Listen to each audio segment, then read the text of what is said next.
नमस्ते दोस्तों। आज सुनिए हिंदी की जानी मानी लेखिका सूर्यबाला जी की कहानी वाचाल सन्नाटे।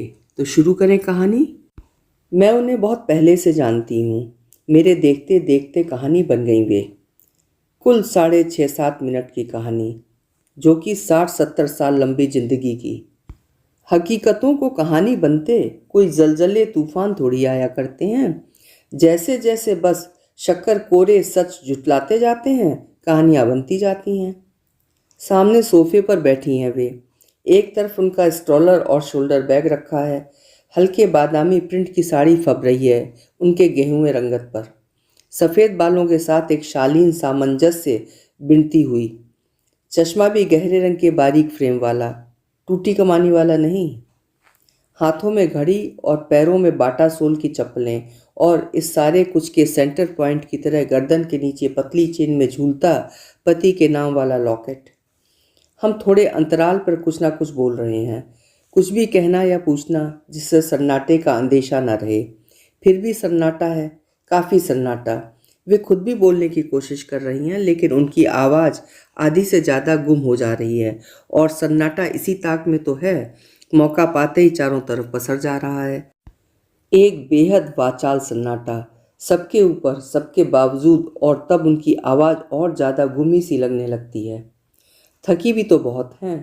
उनकी ट्रेन सुबह 4 बजे ही पहुंच गई थी। मेरे पति पहुंचे तो वे उन्हें इसी तरह प्लेटफॉर्म की एक बेंच पर बैठी हुई मिली थी। ट्रेन में भी काफ़ी पहले से जगी रही होंगी आप। स्टेशन आने वाला होता है तो कहाँ सो पाते हैं, और प्लेटफॉर्म पर भी उतनी देर।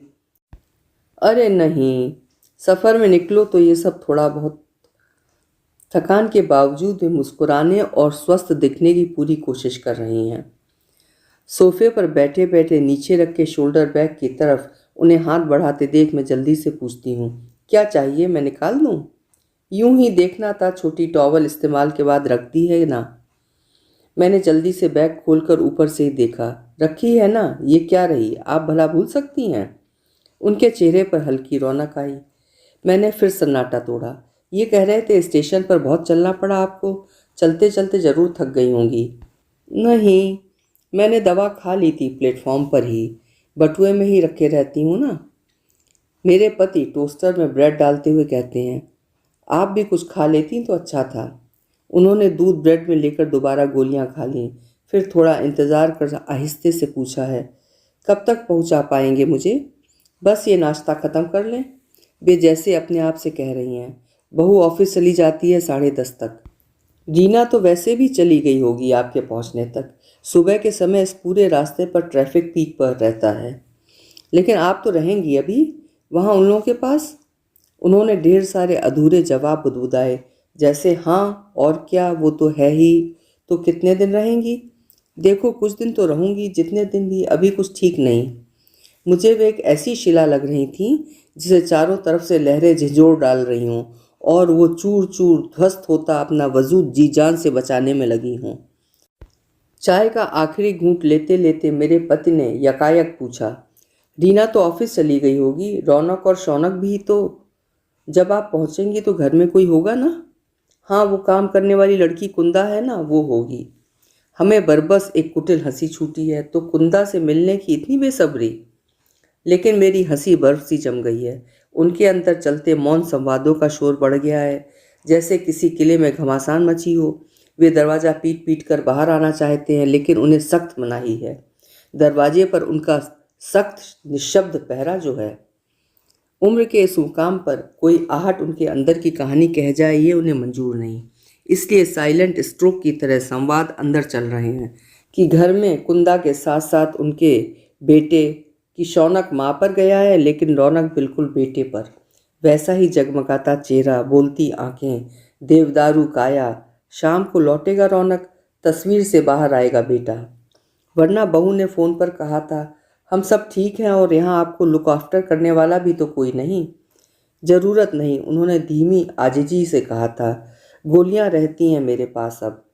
ये कहते हुए पिछली बार उमड़े अपने साइटिका के दर्द को सोचकर संकुचित हुई थी वे।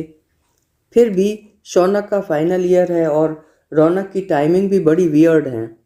कोई बात नहीं, फिर भी कुछ दिनों ही रह लूँगी बच्चों के और तुम्हारे पास। मैं भी तो सुबह से शाम तक ऑफिस में ही रहती हूँ। फिर अकेली ही रहेंगी आप? यहाँ इस बेटे के पास भी तो अकेली ही हूँ। तो फिर आने का फ़ायदा? फ़ायदा? अचानक अंदर का शोर बढ़ गया है। लहरें भी एक साथ शिला को पीटने पर आमादा हैं। फ़ायदा चिल्लाती हुई। हाँ, फ़ायदे हैं ना बहुत सारे। जैसे यही कि लोगों को ये भ्रम बना रहे कि उनकी दुनिया अभी भी अपनी जगह दुरुस्त है। जीवन में सारा दुर्भाग्य ईश्वरीय आघातों का ही है, शेष सब पूरी तरह सामान्य। इस पकी आयु में वो पूरी तरह बच्चों के सुरक्षा वलय में अवस्थित हैं। सुखी, सुरक्षित और सम्मानित वो बच्चों के पास आ जा रही हैं। यहाँ से वहाँ, वहाँ से यहाँ। कहीं कोई उपेक्षा, अवहेलना या तिरस्कार नहीं है।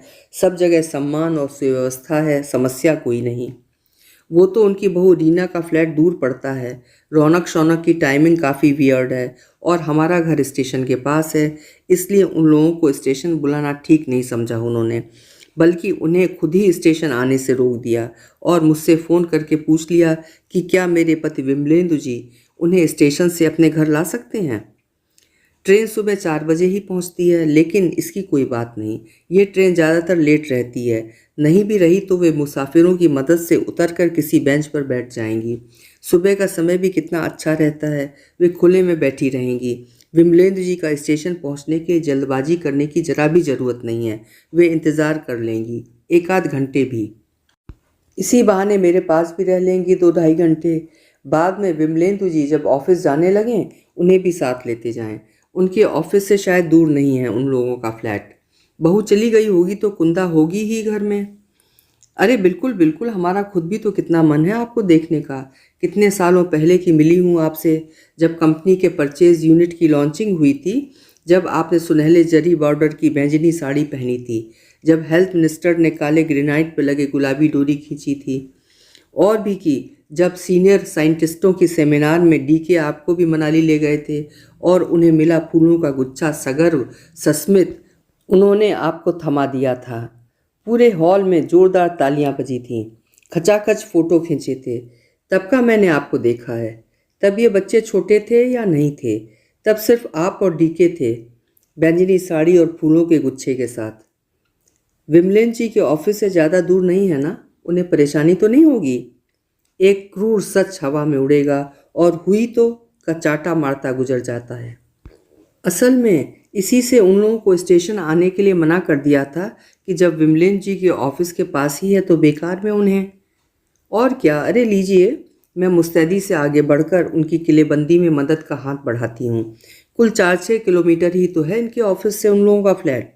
आज बस पौने 1 घंटे पहले निकल जाएंगे, टाइम से ऑफिस पहुँच जाएंगे, कोई परेशानी नहीं। उनके झंवाए चेहरे ने जैसे किसी उजाले का आभास पाया है। और फिर आप ये क्यों नहीं सोचती कि इसी बहाने आप हमारे पास भी तो कुछ घंटों को आ गईं? हाँ यही तो। उनकी थकी आंखें मेरा शुक्राना अदा कर रही हैं। मैंने दोबारा उन्हें उनके दलदल से निकाल कर बाहर समतल सूखी जमीन पर खड़ी करने की कोशिश की है। इतनी लंबी यात्रा के बाद भी एकदम फ्रेश दिखाई दे रही हैं आप। वे हंसी। अपनी केयर लेनी होती है ना इस उम्र में, जिससे दूसरों को परेशानी ना हो। मैंने उनकी जिजीविषा की टिमटिम लौ को लक्ष्य कर एक और दाद दी है। तभी तो एक अकेले इतना लंबा सफ़र तय कर पाई हैं आप। उनकी झुकी आंखें उठी हैं, जैसे किसी मरणासन्न परिंदे ने पंख फड़फड़ा कर बचाने वाले के प्रति आभार व्यक्त किया हो। जी चलिए। मेरे पति ब्रीफकेस लिए तैयार खड़े थे अब। उन्होंने उठने से पहले फिर शोल्डर बैग की तरफ हाथ बढ़ाया। मैं देखे देती हूँ ना, बताइए। कुछ नहीं, बस देखना था। मैंने पानी की बोतल भी भर रखी है ना? हाँ हाँ, ये क्या ऊपर से ही खड़ी बोतल दिख रही है। हाँ याद तो था कि ढक्कन लगा रखी है, फिर भी। उठते हुए उन्होंने फिर से खुद ही स्ट्रॉलर खींचकर ले चलने का एक हास्यास्पद उपक्रम किया, लेकिन मेरे पति ने तत्परता से स्ट्रॉलर थाम उनका शोल्डर बैग कंधे पर लटका लिया और मुझे उनका हाथ पकड़ कार तक ले जाने का संकेत कर आगे बढ़ लिए।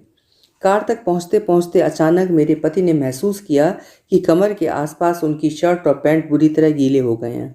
बैग ठीक उनकी कमर पर ही लटका था। हमने जल्दी जल्दी उतार कर देखा तो बोतल का पानी चारों तरफ फैलकर बैग के बाहर रिस रहा था। अब तक उन्हें सब समझ में आ गया था। वे हतप्रभ विस्फारित आंखों से मुझे गीली सूखी चीज़ें अलगाते और बैग से पानी उलीचते देख रही थीं। पति को छोटी टॉवल से जल्दी जल्दी अपनी शर्ट पैंट पोंछते तथा बोतल का बचा पानी फेंकते भी। यद्यपि यह करते हुए भी हम दोनों अपने अपने संवादों की बेहतरीन अदायगी किए जा रहे थे। जैसे, अरे पैंट शर्ट का क्या, अभी दम के दम ऑफिस पहुंचने तक सूख जाते हैं। या फिर, आजकल पानी की बोतलें इतनी बेकार बन ही रही हैं कि कितनी ही सावधानी से बंद करो, ढक्कन की चूड़ियाँ ठीक बैठती ही नहीं। पता नहीं पूरा दृश्य निरीह ज़्यादा था या हास्यास्पद, लेकिन मैंने आंखों की कोरों से भांपा, वे वापस उसी शिला में तब्दील होती जा रही थीं जिसके लिए चारों तरफ से आती लहरों के थपेड़ों से अपने आप को बचाए रखना मुश्किल होता जा रहा हो। जैसे अस्तित्व बचाने की इच्छा और शक्ति भी अब लगभग निःशेष हो रहे हों। तभी मेरे पति अचानक उनसे पूछ बैठे, ये खाली बोतल फेंक दी जाए या रखनी है? आप कहें तो रख लूं या फिर? अरे नहीं, उन्होंने भरपूर राहत और शक्ति बटोर कर कहा, फेंक दीजिए, बिल्कुल अभी आप फेंक दीजिए। और वे कार में बैठी और कार चल दी। अंतिम बार कार में बैठी उनके चेहरे की ओर देखकर मुझे लगा जैसे एक बार और अपना वजूद टुकड़े टुकड़े होने से बचा ले जाने में कामयाब हो गई हूँ। कम से कम खिड़की से झांकता उनका चेहरा यही बता रहा था। अभी आप सुन रहे थे सूर्य बालाजी की लिखी हुई एक उम्दा कहानी, वाचाल सन्नाटे। उम्मीद है कहानी आपको ज़रूर पसंद आई होगी। कल मिलेंगे फिर किसी उम्दा कहानी के साथ। आपका समय शुभ हो।